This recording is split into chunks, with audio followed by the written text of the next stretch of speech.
We're about to go inside of the C-suite of a brand new model, going from waste to worth.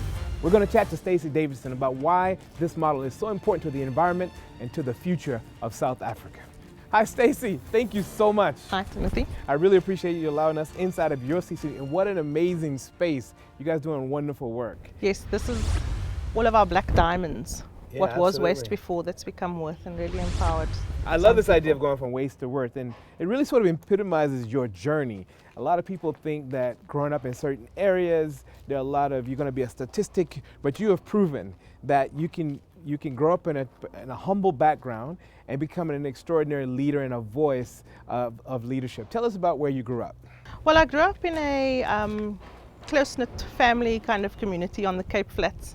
I'm from Grassy Park in Cape Town, originally from an area called Factoryton actually, which is the Maitland side, and then of course moved into Grassy Park. And yeah, I'm one of 3 children, but grew up in a house with probably about 8 of us, because it was a multiple family home. Sure. And it was a nurturing environment. It may have been tough, but it was nurturing. One of the things that I always take from my childhood is that we were never limited to think. We may have had limitations in our ability to have access to resources. Yes, we weren't wealthy, but that didn't allow us to have a dull life. So we were encouraged to have an imagination. Sure. Just something as simple as playing. Our mothers made sure that every can that was opened was preserved so beautifully so that we could use it, because we used to run little shops.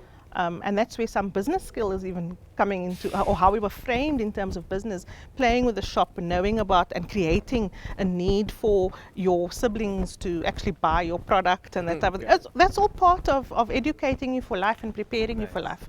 So yes, I don't believe that your circumstances determine what you can do, how high you can go. I think you're only limited by yourself. Your mom, your family, so they're not surprised at all that you've become successful, that you become a leader and a voice. They basically created the environment for you to do this, and they just like, you were supposed to do this, basically. Well, I think most people, I mean, that was one of the things in the lowest point in my life. I think I was about 19 years old. My family, my mom and dad had split. We were really in dire straits. And I was in a position where I actually thought, oh, I'm just going to take my life. So I started popping pills, and we were so poor I couldn't even afford anything stronger than a Panado. Wow. And as I was popping these pills, I thought to myself, what are you doing? Do you not realize that each of these family members of yours and those people that's around you and been around you and been touched by your life, the one thing they're all going to ask at your funeral is, this is so unlike Stacey. Stacey's not a quitter. Stacey was a doer. He's a doer. And so this is not a solution for me. In that moment, what do you think it was? Was it some spiritual faith? Was it a voice? What kept you from giving up? It was a voice, and the voice was linked to people who I was linked to. I was being motivated by people that I didn't even realize I was being motivated by. Women in my community, my cousins, for example, who would say things to me like, oh, you're doing well. And I'd think to myself, well, how? I couldn't see it. They could see. What they were seeing was my potential. What I was seeing was my failures. And at that moment, I actually stopped and thought about, what is this all about? Is this about you, or is this about what you can give to the world? And that's what determined whether or not I continued swallowing pills, or whether I chose to live. And I chose to live, and I chose to live from that point on to give. Because if everybody else, these voices that were popping up were other people's voices who saw me in this way, I had a duty to deliver on what they were seeing. And your journey from that point, you got yourself together, you started a number of businesses, and before you came to Redisa, you ran some influential sort of consulting sort of practices. In everything you've done, it seemed like it's been about giving back and making a difference. Why did you choose to come here instead of continuing in your own business? Well, I think I always had a focus on giving. And even in business, I felt that I wanted to share my abilities to prosper others. Being in the corporate world and being in the consulting world, I was faced with financial services companies where I would give lots to them, but benefit a few.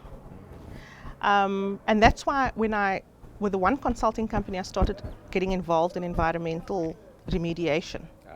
And I started seeing the impacts and thinking to myself, gee, there's so much potential here, but how do we in fact harness it? So when I met up with Herman, who was the founder and who's the brainchild of this whole project, when I met up with him for the first time, and I was referred to him and introduced to him for what I could bring to the party in terms of my skill and my ability to integrate communities into corporate programs. When I met with him, he was so passionate, but he was so committed to what I was committed to. Our value systems were aligned. You guys are aligned. And I always say in business, as it is for relationships, if you're getting married, first you like what you see, you like what you hear. But what keeps you together is the common value system that you have, because you're committed to a cause. Let's talk about this waste quickly. You see all around us, there's tires everywhere. This tire at some point was on a truck, and this truck was, making deliveries or whatever. At some point, the tire was no longer useful. Yes. Right? Now this tire is stacked up here. What can be done with this tire? Well, these tires are stacked up here so that they can actually be packaged and taken off to processors. You have a range of different uses of waste tires. Waste tires can be used as a replacement to coal.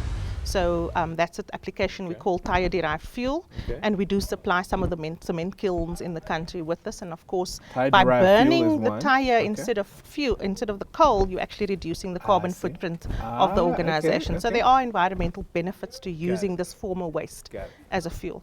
You also have pyrolysis, which is also a form of tire-derived fuel. Just it's a case where you actually burn the tire and extract till it melts sort of down, and you extract the oils, and the oils get refined and become a type of oil that you could use for other applications. And of course, you then also sit with char, which is also refined, and you can extract the carbon and carbon black from it. You then get crumbing, which is the preferred or the recycling process of choice for Redisa, simply because of the continual value that can be added post crumbing. And what crumbing is basically grinding down the tire to small particles so that you can separate out the three component parts. One is steel, which can then be introduced into the steel industry. The other one is fluff, which is there's no application for the fluff, but it can be incinerated. And it's a very small percentage of the mass of the tire. And then of course it's the rubber. And once that rubber is ground down into different grades of powder to granules, you can make anything from sealing joints on your fridge to the soles on your shoes, to astroturf, playgrounds, conveyor belts. It can also be reintroduced to the manufacture of tire. So that's with the high value that you can extract from the waste product, and that's what we're trying to stimulate and sort of. And you guys have a national footprint. I mean, it's not just this region here. So there are locations here. How many you got? 25, 26? We've got 23 operational depot sites like this spread across the country. We're in the process of opening up another 3. Uppington just opened up this week, actually. So yes, we do have, and of course these storage facilities support a lot of business activity, because the tires need to be collected from all over the province and then brought into these central hubs where they sorted and prepped. And you'll see there are some bale tires here. The passenger tires get baled because they obviously allow for transport and storage efficiencies when they get to the processor. And then of course you have the rest of it being stacked truck tires and other tires that are stored here and pre-processed here. So in some cases you bale, and in other cases you put through a shredding plant, and you create these loose chunks which you transport in Hessian bags. And of course you get those transport efficiencies, because now you can look at your secondary transporter leg, which is to the recycler, and there you want to be using trucks and trailers. So to create the jobs, we need to create the SMMEs, and this is how we do it. Through that supply chain development, we're able to look at a 3-tier collection system. You know, in townships there's a lot of dumping of tires. You can't take a bucket in there to collect it, so we use a micro collector. That's an individual who's empowered through a independent contract with us, and they are able to earn 3,000 Rand a month collecting tires and fulfilling their quota. We then use a primary transporter, is somebody that uses a 1-ton truck, and he comes and he collects the tires, and of course those tires then get brought to the depot with his 1-ton truck. And then you've got your secondary transporters. He's the guy who does the outbound, and he's transporting tons and tons at a time. Everything you're speaking about, as I'm listening to you, I'm like, wow, this thing seems very sort of like male dominated. But you've let me know that at the Exco level, unlike other companies like Victoria's Secret, did you know Victoria's Secret doesn't even have a woman on the board? Wow. Can you imagine that? Wow, I can't imagine But that. you guys have like sort of 70% represented women, exec sort of leaders running this organization. What is it like working with other women leaders? My experience working I've been in worlds where it's both male dominated and then coming into this world working with women. I find that working with women I get more done. I found that when I worked in a male dominated society, I first had to sort of waft through all the ego before I could get to the task. It's far more egotistical operating in a male world. Whereas in a woman's world, it's far more emotional, definitely. But you find emotions easier to deal with. But it's easier to deal with, and it's because we're so passionate. I get emotional because I'm passionate. I'm determined to do something right. So when I do know that I have a volume, my decibels just go. But people who have worked with me over time understand that it's not from anger, it's from the passion inside of me. If I have a vision, I need to articulate that vision to somebody, and I get passionate about it. So it's not necessarily that I'm having a fit, it's just I'm so passionate about what we do, and enjoy that. Women, we resolve our issues with boxes of Kleenex. You know, and then we move on and we get the task done. And businesses are no different to running homes, and I think that's where women are successful, because a home is nothing but a business. You have resources, you have products you're taking to market. Yes, it's through employment contracts, but it still generates an income for this little unit that has a dream, that has a vision. And for a family to grow, you need reserves, you need a surplus. At the end of the day, we do know that your products, if they're not environmentally friendly and they are having an impact, it will impact your bottom line. So Redisa is very much an insurance policy for the environment. Wow.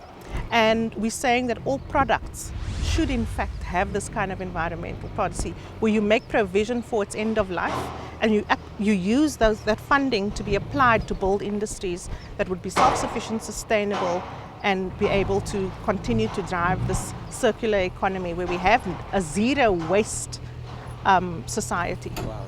In our quest to continue going inside of the C-suite and discovering phenomenal women who are pioneering, we came to Redisa, and we found that there are 70% of their leadership board are women.